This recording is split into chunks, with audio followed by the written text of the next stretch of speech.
All right, first you form the corn, form the corn, then you shook the corn, shook the corn, then you pop the corn, pop the corn. Yes, dietitian mom singing about food. It's from Go Noodle. It's from Go Noodle online. I'm waiting while my kiddo is in an appointment, and I posted recently wanting everyone's opinion on what they have heard about corn, the good, the bad, the ugly. Corn is definitely one that's talked about. There's a lot of controversial debate about certain aspects of corn. So before I kind of go into it, just a couple kind of cool things I think it's important for us to know. I don't use Facebook as a platform for debate. I'm not going to talk about the pros and cons of genetically modified anything. That's been around for 20 years. We still don't know the long-term effects really. There's pros and cons to both arguments. Not gonna do it, not gonna do that here. But that was some of y'all's concerns, and rightfully so. The pesticide use, that was a concern. Someone who's allergic, really tough to travel. Go to restaurants, it's hard to get away from corn because corn is in just about every processed food. Everything in a box or package is either corn or soy. So anyway, but check this out. This is important because we're basically making all corn the bad guy. And there's basically two types of corn we grow in the US. There's sweet corn and there's field corn. Sweet corn is the corn that you eat on the cob. You can get in the freezer section. You can get in the can. It's the corn you actually eat as corn, whole corn. Okay, you guys, sweet corn is not genetically modified. Now, if you want to just be on the for sure that you're not getting genetically modified corn, then go purchase the organic, because you can't have an organic label if you use anything GM. I will say it's not a guarantee because of wind and cross-pollination. We can't guarantee that GM stuff isn't getting into the organic fields. That's just the world we live in right now. So what does the consumer do? That's what I'm here about, the consumer, right? So sweet corn, not genetically modified. Go and get the organic just in case. The problem is that only 1% of the corn we grow in the United States is sweet corn. Okay, that's not a whole lot of corn for the human to actually eat, right? The other 99% of the corn we grow in the United States is considered field corn.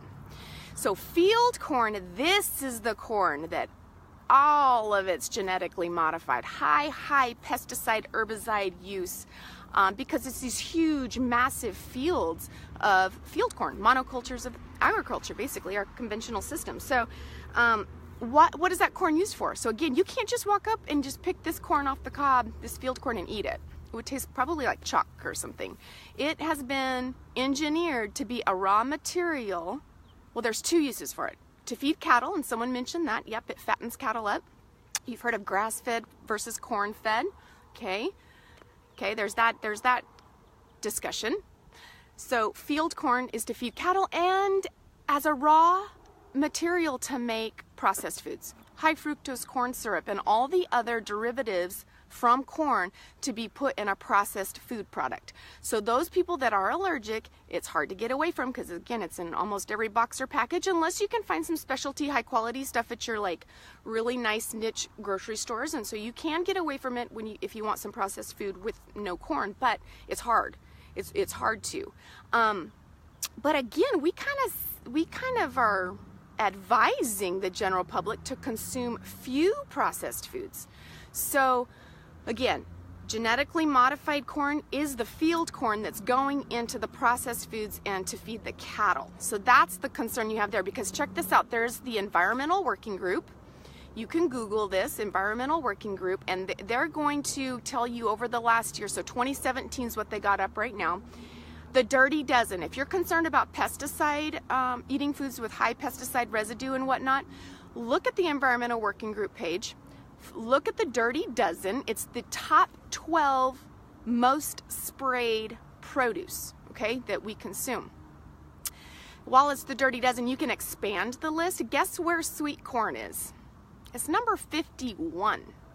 If you look at the other 12 on there, if you're concerned about pesticides and things like that, you need to look at the Dirty Dozen and select those as organic if you're going to do it.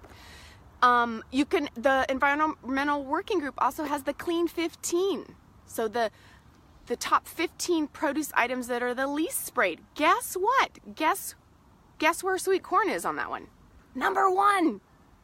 So we are umbrellaing corn as this bad guy, highly genetically modified, high pesticide residue, but really that's the field corn, and we can't eat that except in a processed food. And we're, again, advising you not to eat as many processed foods because there's other issues with eating too much processed foods. So go with the sweet corn, the corn you can actually eat, and go organic if you want to just get as far away from GM as possible. But the other question was, we don't digest it. Well, if we're kind of eating fast and we're not chewing very well, if you really were to look at how much we're supposed to chew food before we swallow it, we don't do it. We just don't. I don't do it. I don't do it. So yes, a few kernels can make their way through untouched. It does not mean that we do not digest corn or absorb the goodness corn does have to offer, because there's actually antioxidants in corn. You don't hear that, do you? Nobody talks about that.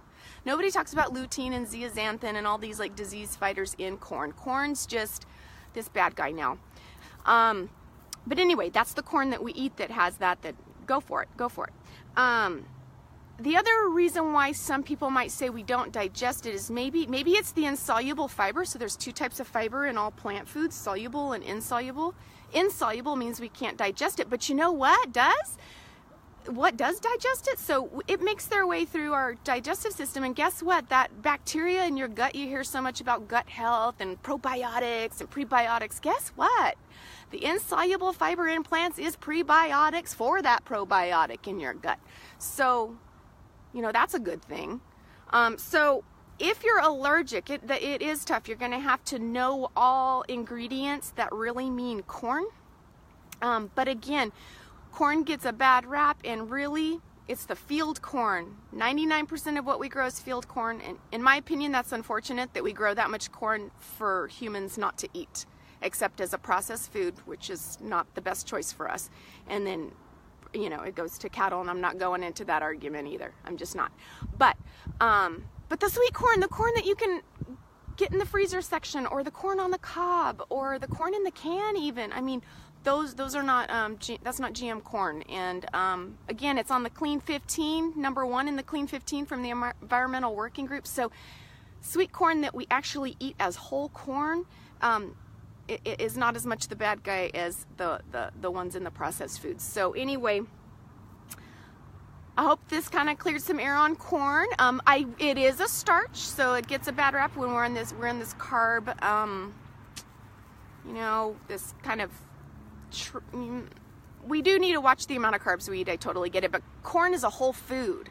So we should be eating the corn as a whole food versus in all the processed foods that we eat. And as long as you're eating it in the right amount, it's okay, because again, yes, you're getting some carbohydrate that yes turns to sugar in your blood, but you're getting a lot of antioxidants and other nutrients too. And so just keep it in the right amount and enjoy that corn. It's one of the colors on the rainbow, the yellow. So more whole foods, that's just kind of where it's at, and then you kind of bypass a lot of the arguments about it. But anyway, hope this was helpful, you guys.